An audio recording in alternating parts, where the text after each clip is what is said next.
Hello friend, मैं आनंद राज आप सबों के बीच। देखिए, वीडियो बनाने में थोड़ा लेट हो गया क्योंकि शादी ब्याह का भी टाइम है। चल जाते हैं रिलेशन उलेशन में तो थोड़ा दिक्कत हो जाता है। देखिए, अभी हम थोड़ा देर पहले आए हैं रिलेशन से, फिर वीडियो बना रहे हैं। देखिए, आपको C9 का हम बताए हुए थे जो सेकेंड ईयर में C9 में हम लोग को असेसमेंट फॉर लर्निंग पढ़ना है, मतलब अधिगम का आकलन हम कैसे करेंगे। तो देखिए, उसमें हम यूनिट 1 का हम ले आए हैं क्वेश्चन। देखिए, यूनिट 1 में 2020 में हम लोग से पूछ चुका है कि मूल्यांकन क्या है, मूल्यांकन के बारे में पूछ चुका था। 2021 में जो बिहार यूनिवर्सिटी के एग्जाम देंगे या JP यूनिवर्सिटी देंगे, उन लोग के लिए आकलन एकदम बहुत ज़्यादा इंपॉर्टेंट है। इसीलिए हम आकलन यहाँ देखिए हम पढ़ाएंगे तीनों, आकलन, मूल्यांकन, मापन और भी परीक्षा के इस सब के बारे में पढ़ना है। तो इसीलिए हम पहले आकलन पढ़ाएं, ठीक है। आकलन के बाद फिर मूल्यांकन बताएंगे, फिर मापन बताएंगे, फिर तीनों में अंतर बताएंगे। समझ गए, मतलब पूरा बेसिक से एकदम हाई लेवल तक बताएंगे। क्योंकि देखिए, हमको तो मतलब हमको तो M.Ed का एंट्रांस देना है, तो इसके लिए हमको तो पूरा एकदम डेप्थ में पढ़ना होगा। इसलिए हम पूरा बेसिक से आपको बताएंगे, ठीक है। तो देखिए, जिनको बुक लेना है तो अग्रवाल पब्लिकेशन का ले सकते हैं। देखिए कैसा बुक है हम बता देते हैं, देख लीजिए। देखिए, आपको बुक लेना होगा तो मार्केट में जाके ले सकते हैं। अधिगम का लिए आकलन, assessment for learning, Vipin Asthana का है। देखिए, यहाँ पर अग्रवाल पब्लिकेशन का बुक है। और देखिए, दूसरा सबसे ज़रूरी क्या चीज़ है वो चीज़ समझिएगा आप, कि देखिए आप जिस यूनिवर्सिटी से होंगे ना वहाँ लीजिएगा। मान लीजिए आप जैसे ही बिहार यूनिवर्सिटी हो गया, फिर पटना यूनिवर्सिटी हो गया, फिर जयप्रकाश नारायण यूनिवर्सिटी, तो ये बुक तीनों का सिलेबस मैच करेगा, ठीक है। अग्रवाल का अलग भी अथी का आता है, देख लीजिएगा कौन किसका, मतलब मिथिला यूनिवर्सिटी का देख लीजिए, इसमें मिथिला यूनिवर्सिटी मिल रहा है कि नहीं। तब आप मतलब जो भी जिनका जो यूनिवर्सिटी होगा वो यहाँ से मैच करके लीजिए। पन्ना जब पेज खोलिएगा, एक मतलब बुक लीजिएगा, एक पल्ला पलटिएगा तो वहाँ दिया रहता है कौन यूनिवर्सिटी है, कौन किससे मैच करता है। और न्यू एडिशन लीजिएगा, समझ गए, तब आपका पूरा सिलेबस कवर होगा, समझ गए। तो आपको कोई दिक्कत नहीं होगा बुक लेने। सब बुक में देख लीजिएगा कि आपका यूनिवर्सिटी का मैच कर रहा है कि नहीं, तभी बुक लीजिएगा ना। नहीं मैच करेगा तो नहीं फायदा होगा, कि सब यूनिवर्सिटी का अलग अलग परीक्षा मतलब पैटर्न होता है पूछने का, समझ गए। तो आइए हम क्वेश्चन अब स्टार्ट करते हैं। देखिए, क्वेश्चन लिखा हुआ है कि आकलन की संकल्पना को स्पष्ट करें, इसके विभिन्न लक्ष्यों एवं उद्देश्यों का वर्णन करें। देखिए, आपको आकलन से रिलेटेड कोई ना कोई क्वेश्चन जरूर 2021 के मतलब एग्जाम में पूछा जाएगा, समझ गए। तो आइए इसका इंट्रोडक्शन देखते हैं क्या लिखा है। देखिए, सिंपल आप आकलन समझिएगा। तो आकलन का मतलब क्या होता है, जैसे आप लोग गांव में किसी का आकलन पता करते हैं। आकलन मतलब क्या होता है कि उसके बारे में कुछ जरूरी सूचना एकत्रित करना, समझ गए। मान लीजिए कि आप लोग आकलन कर लेते हैं कि हम मतलब अच्छा खेलेगा कि नहीं खेलेगा, मतलब यही आकलन होता है। जैसे आप कहते होंगे ना, हाँ कि विराट कोहली आज अच्छा खेलेगा, मतलब आकलन लगाते हैं। तो उसके पूर्व मतलब अथी के आधार पर लगाते हैं, तो वो क्या होगा, तो उसी को आकलन बोला जाता है। पढ़ेंगे तो उसके बाद आप समझ जाइएगा एकदम आराम से। देखिए, लिखा हुआ है, यहाँ लिखा हुआ है, देख लीजिए कि इंट्रोडक्शन में कि आकलन सूचना संग्रहण तथा उस पर विचार विमर्श करने की प्रक्रिया है, जिन्हें हम विभिन्न माध्यमों से प्राप्त कर ये समझा सकते हैं कि विद्यार्थी क्या जानता है, क्या समझता है, अपने शैक्षिक अनुभवों से प्राप्त ज्ञान को परिणाम के रूप में व्यक्त कर सकता है, जिसके द्वारा छात्र अधिगम में वृद्धि होता है। देखिए, आप सिंपल हम तोड़ किसको बताते हैं कि आकलन सूचना संग्रहण तथा उस पर विचार विमर्श करने की प्रक्रिया है। देखिए, जो आकलन है ना, वो सूचना संग्रहण मतलब इंफॉर्मेशन एकत्रित करने की क्या है, कि एक मतलब विधि है, समझ गए। तथा उस पर विचार विमर्श करने की प्रक्रिया है। और जो आकलन हम अति कर लेते हैं उस पर क्या करते हैं, विचार विमर्श करते हैं, जिन्हें हम विभिन्न माध्यमों से प्राप्त कर ये समझा सकते हैं किसी को कि और क्या मतलब किसी का आकलन करेंगे। मान लीजिए हम विद्यार्थी का आकलन करेंगे तो बताएंगे कि विद्यार्थी क्या जानता है, क्या समझता है, समझ गए। और अपने शैक्षिक अनुभवों से प्राप्त ज्ञान को परिणाम के रूप में व्यक्त कर सकता है, जिसके द्वारा छात्र अधिगम में वृद्धि करते हैं। फिर लिखा है, आकलन की प्रकृति अनौपचारिक होती है। देखिए, औपचारिक आप बताए थे, औपचारिक और अनौपचारिक क्या होता है। औपचारिक होता है जो जिसके लिए समय निश्चित हो, जिसको एक स्कूल मतलब एक अथी में आपको दिया जाए। अनौपचारिक होता है किसी समय, समझ रहे हैं ना, उसी को अनौपचारिक। आकलन हम कहूँ कर सकते हैं, लेकिन मूल्यांकन कहाँ होता है, तो स्कूल में होता है, याद रखिए। तो वो औपचारिक होता है, मूल्यांकन इसे हम बताएंगे अंतर में आपको, ठीक है। तो याद रखिएगा, आकलन की प्रकृति क्या होती है, अनौपचारिक होती है। आकलन एक अभौतिक राशि को अंक प्रदान करने की प्रक्रिया है। देखिए, आकलन क्या होता है कि हम उसको अभौतिक राशि मतलब एक गेसिंग बताते हैं। जैसे मान लीजिए कि आप कहते होंगे कि मतलब सिंपल आप समझिए कि या जैसे विराट कोहली मैच अभी स्टार्ट नहीं हुआ है, ठीक है। तो आप बताते हैं कि ना विराट कोहली शतक मारेगा, 50 रन मारेगा, क्या करें, वो आकलन करते हैं, मतलब अभौतिक मतलब आप गेसिंग टाइप का करते हैं, समझ गए, उसी को आकलन कहा जाता है, समझ गए। तो वही कह रहा है कि आकलन की प्रकृति अनौपचारिक होती है। आकलन अभौतिक राशि को मतलब अंक प्रदान करने की प्रक्रिया है। फिर लिखा है, आकलन लोगों से सूचना एकत्रित करने की प्रक्रिया है, जिन्हें विभिन्न माध्यमों जैसे assignment performance test. Assignment performance test क्या होता है, देखिए बच्चा के मतलब पूरा वर्ष में क्या वो चीज़ सीखा, उसी के आधार पर हम आकलन कर सकते हैं कि अच्छा करेगा कि नहीं। कि मान लीजिए कोई एग्जाम देने गया तो उसका हम 1 साल पहले का रिकॉर्ड देखेंगे कि क्या क्या सीखा, क्या किया। उसी को असाइनमेंट परफॉर्मेंस टेस्ट कहा जाता है, तो सॉरी असाइनमेंट परफॉर्मेंस टेस्ट कहा जाता है। उसके आधार मान लीजिए कोई एग्जाम देगा, हाँ कहेंगे बच्चा अच्छा रहेगा तो हम कहेंगे हाँ अच्छा ही कर सकता है उसी को। तथा लिखा है नित्य प्रति परीक्षण। देखिए यहाँ पर लिखा हुआ है नित्य प्रति परीक्षण का मतलब होता है डेली, मतलब जो टेस्ट होता है उस पर भी हम बता सकते हैं, आकलन कर सकते हैं। तो ये किया जाता है कि आकलन लोगों से सूचना एकत्रित करने की प्रक्रिया है जिन्हें विभिन्न माध्यमों जैसे असाइनमेंट, परफॉर्मेंस टेस्ट तथा नित्य प्रति परीक्षण, नित्य मतलब डेली परीक्षण द्वारा एकत्र किया जाता है तथा छात्रों को बिना कोई ग्रेड या अंक दिए पृष्ठपोषण देने की सुविधा भी प्रदान की जाती है, मतलब फीडबैक भी देते हैं। यह सब छात्रों या उनके समूह द्वारा भी प्राप्त किया जा सकता है, ताकि मतलब देखिए एक क्या कर सकता है, देखिए छात्रों से भी हम पूछ सकते हैं या उसके समूह से भी कुछ आकलन कर सकते हैं पूछ कर, ठीक है, ताकि शैक्षिक उद्देश्य की प्राप्ति में अंतिम मूल्यांकन का पूर्व सुधार संभव हो सके। देखिए छात्र का देखिए आकलन क्यों करते हैं कि मान लीजिए जैसे आप आकलन देखिए स्टूडेंट के आकलन का सिंपल आप मतलब समझिए। मान लीजिए आप कोई चीज़ पढ़ाए, ठीक है, तो आप बच्चा को मतलब टेस्ट नहीं लेते हैं कि मतलब अथी में एग्जाम में जाने से पूर्व जो टेस्ट लेते हैं कि कोई गलती ना करे, तो वही आकलन होता है, समझ गए। मतलब आप टेस्ट लेते हैं ना, मतलब मान लीजिए कोई एग्जाम देने जा रहा था, उससे पहले पता कुछ कुछ पूछते हैं, तो जो चीज़ गलती रह जाता है उसको सुधारने के लिए क्या किया जाता है, आकलन किया जाता है। वही लिखा गया है कि ताकि शैक्षिक उद्देश्य की प्राप्ति में अंतिम मूल्यांकन से पूर्व सुधार संभव हो सके, मतलब जो गलती मतलब होगा उसको क्या कर सके कि मूल्यांकन जो होगा उसमें क्या कर सके कि सुधार कर सके, समझ गए। आकलन सिंपल ये समझिए कि मान लीजिए कोई गलती हो गया, मैं आपसे कोई जैसे मान लीजिए जैसे कोई बच्चा OMR पर एग्जाम देने जा रहा है, ठीक है, तो उसको पहले OMR बता दीजिए कैसे कैसे भरना है, तो कोई गलती करेगा तो वहाँ पर सुधार हो जाएगा, लेकिन वहाँ पर गलती करेगा तो उसका रिजल्ट खराब हो जाएगा। तो उसी को आकलन कहते हैं कि बच्चा वहाँ तक कर सकता है कि नहीं कर सकता है, इसी को क्या कहते हैं, आकलन कहते हैं, समझ गए, मतलब स्टूडेंट अथी में। अब देखते हैं आकलन का अर्थ एवं परिभाषा। लिखा है आकलन का अर्थ है कि सूचनाओं को एकत्रित करने की प्रक्रिया है। विद्यार्थी के संदर्भ में किसी विषय के बारे में निर्णय प्रदान करना आकलन कहलाता है। मतलब विद्यार्थी के संबंध में क्या है कि संदर्भ में किसी विषय के बारे में निर्णय प्रदान करना क्या है, आकलन कहलाता है। आकलन की प्रक्रिया में प्रदत्त कार्य प्रदर्शन परीक्षण, वही असाइनमेंट परफॉर्मेंस टेस्ट का प्रयोग किया जाता है। आकलन मूल्यांकन का छोटा रूप है। देखिए आकलन जो होता है ना, मूल्यांकन का छोटा रूप है, यानी आकलन छोटा होता है, मूल्यांकन बड़ा विस्तृत है, समझ गए। ये भी अंतर में हम बताएंगे। छोटा रूप है, हम थोड़ा इसको थोड़ा बड़ा कर देते हैं। जो प्रक्रिया में पूर्वाभ्यास के रूप में अभिव्यक्त होता है, यह पूछताछ की प्रक्रिया में पहला। देखिए पूर्वाभ्यास बोले है ना कि मान लीजिए कोई OMR पर पहला मतलब जा रहा है एग्जाम देने, मतलब मान लीजिए कोई एग्जाम देने जा रहा है तो उसको OMR के बारे में नहीं पता है, तो उसको हम पूर्वाभ्यास करवाएंगे, समझिए। जैसे मान लीजिए अभी आप लोग ऑनलाइन एग्जाम रेलवे का या कुछ का दीजिएगा तो देखिएगा एक मतलब 5 मिनट का एक अथी आता है, क्या उसको बोलते हैं, मतलब कैसे आप एग्जाम दीजिए, कैसे क्वेश्चन टिक करना है, ऑनलाइन एग्जाम दीजिएगा, तो उसी को आकलन मतलब आप कर सर मतलब कर पा रहे हैं कि नहीं कर पा रहा है, समझ रहे हैं, तो उसी को आकलन हम बोल सकते हैं, समझ गए। फिर लिखा हुआ है कि विभिन्न शिक्षा शास्त्रियों ने अपने तर्क एवं चिंतन के आधार पर आकलन की निम्नलिखित परिभाषा दी है, जो निम्नलिखित है। पहला परिभाषा है इरविन के अनुसार।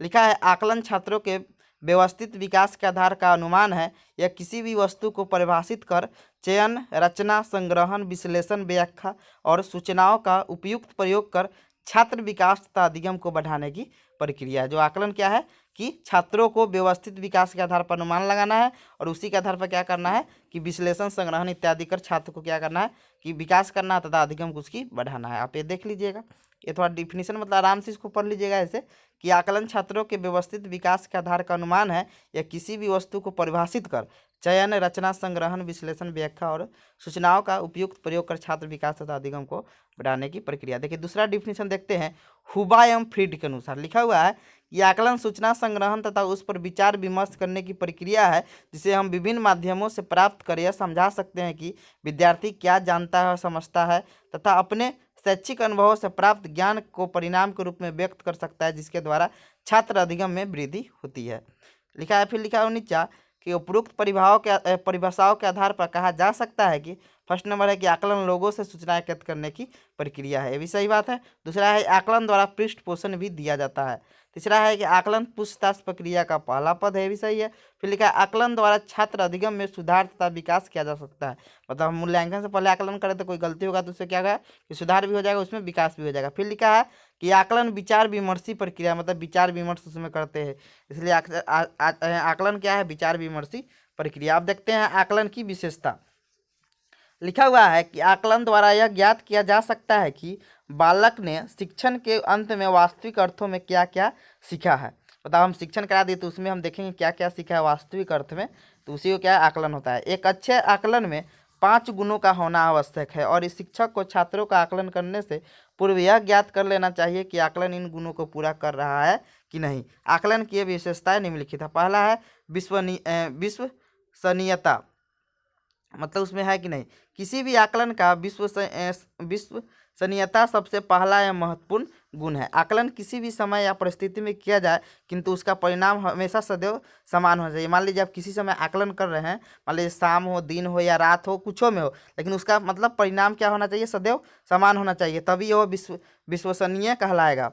समझ गए। मान लीजिए सवेरे पूछ रहे हैं तो कुछ अलग बता रहा है और शाम में पूछ रहे हैं तो कुछ अलग बताया, ऐसा नहीं होनी, मतलब सदैव एक समान होना चाहिए। हम पूछ दिए कि बिहार की राजधानी कहाँ है तो उसको हर बार पटना ही बताना है, ना तो पूछेंगे बिहार की राजधानी कहाँ है तो सुबह पटना और दिन में पूछ देंगे तो दिल्ली, ऐसा नहीं होना चाहिए। समझ गए कि विश्वसनीय सामग्री वही है जिसमें एक स्तर के विद्यार्थी पुनः पुनः परीक्षा में लगभग एक समान उत्तर देते। कोई भी परीक्षा होगा ना, जो विश्वसनीय सामग्री होता है वो हर बार वही। अब बिहार की राजधानी पटना, मतलब एक बार लिखेगा तो दूसरे बार पटना ही लिखेगा। अब मान लीजिए हम कह देंगे कि अति बिहार में गंगा जो नदी है किस किस जिले से होकर बहती है, भी तो क्वेश्चन हो सकता है। समझ गए। तो इसमें तो मतलब कौन 2 जिले के नाम बताए, ये भी देंगे।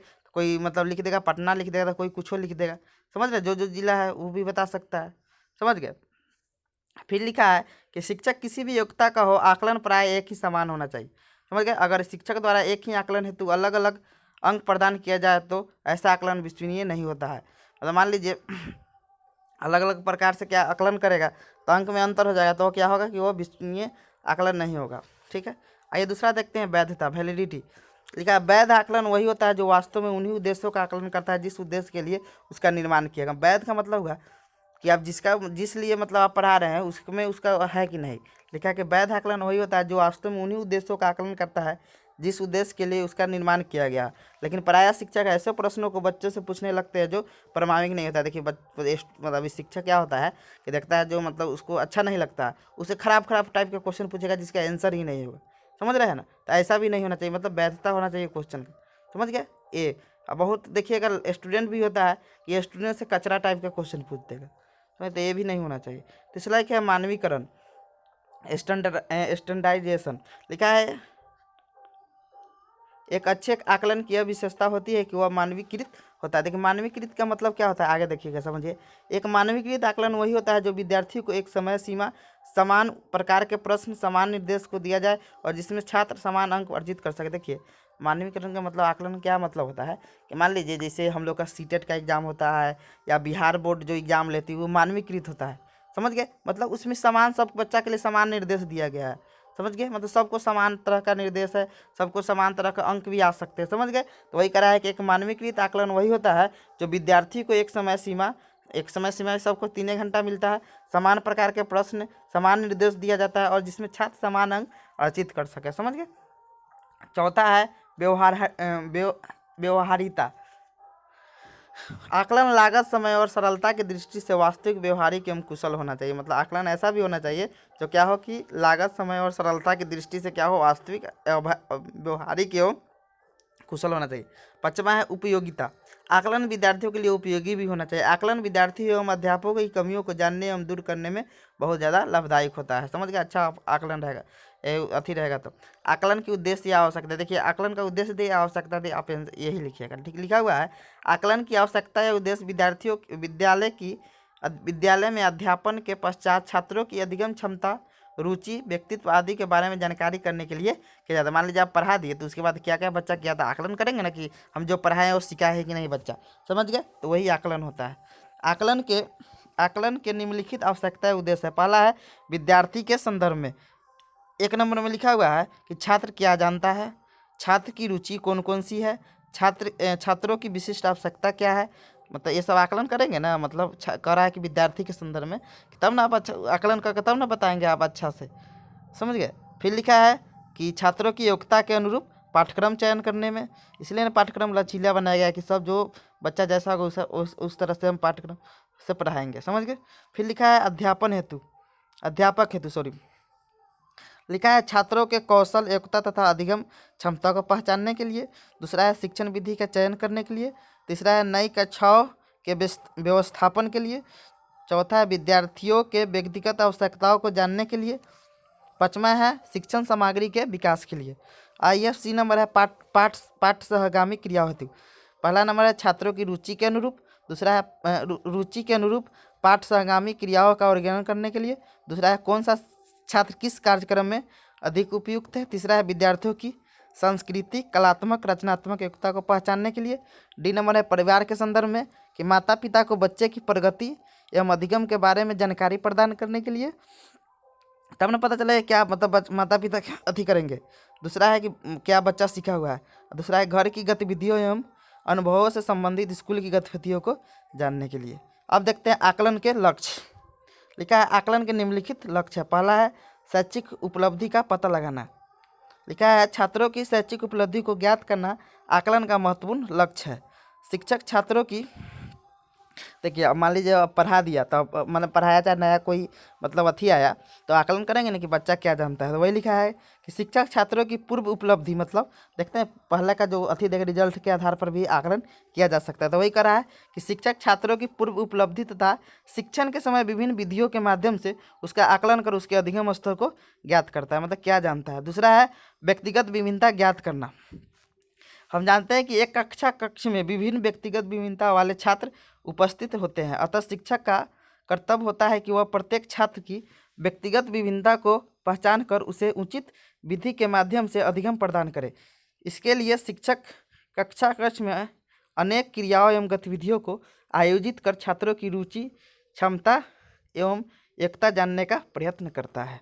अब देखते हैं सी नंबर है गुणवत्ता को निर्धारित करने में। लिखा है आकलन का महत्वपूर्ण लक्ष्य है कि आकलन का प्रयोग द्वारा किसी उद्योग, विद्यालय, शिक्षक एवं डॉक्टर आदि की भी गुणवत्ता की जांच किया जाता है। हम आकलन कर लेते हैं कि ये डॉक्टर हमारे लिए उपयुक्त होगा कि नहीं, या ये संस्था हमारे लिए उपयुक्त होगा कि नहीं, या ये भी कर लेते हैं कि ये उद्योग हमारे लिए उपयुक्त है कि नहीं। ये आकलन करते हैं ना कि हमसे होगा कि नहीं होगा। समझ गए। तो आकलन अब समझ आ ही गया होगा आपको पूर्ण रूप से, समझ गए, बहुत हल्का है। अब देखते हैं 4 नंबर है स्थान को निर्धारित करने के लिए। आकलन का ये भी लक्ष्य है कि किसी संस्था या छात्र का स्थान निर्धारित हो। आकलन का प्रयोग विभिन्न संस्थाओं का जिला स्तर, राज्य एवं राष्ट्र स्तर पर स्थान निर्धारित करने के लिए भी किया जाता है। समझ गए। अब देखते हैं पूर्वानुमान लगाना। पूर्वानुमान लगाने के लिए आकलन का प्रयोग किया जाता है। किसी भी वस्तु या परिस्थिति का आकलन करने के पश्चात उससे संबंधित पूर्वानुमान का आकलन करना। जैसे मौसम विभाग पूर्व एवं वर्तमान के मौसम का आकलन करने के पश्चात ही आगे के मौसम के संबंध में भविष्यवाणी करते हैं। देखिए अब पार्ट 2 वीडियो में आपको आकलन के जितना चीज़ बचा हुआ उसका हम संपूर्ण आपको बता देंगे। उसके बाद फिक्स है कि 2021 में आकलन से रिलेटेड क्वेश्चन आएगा ही आएगा।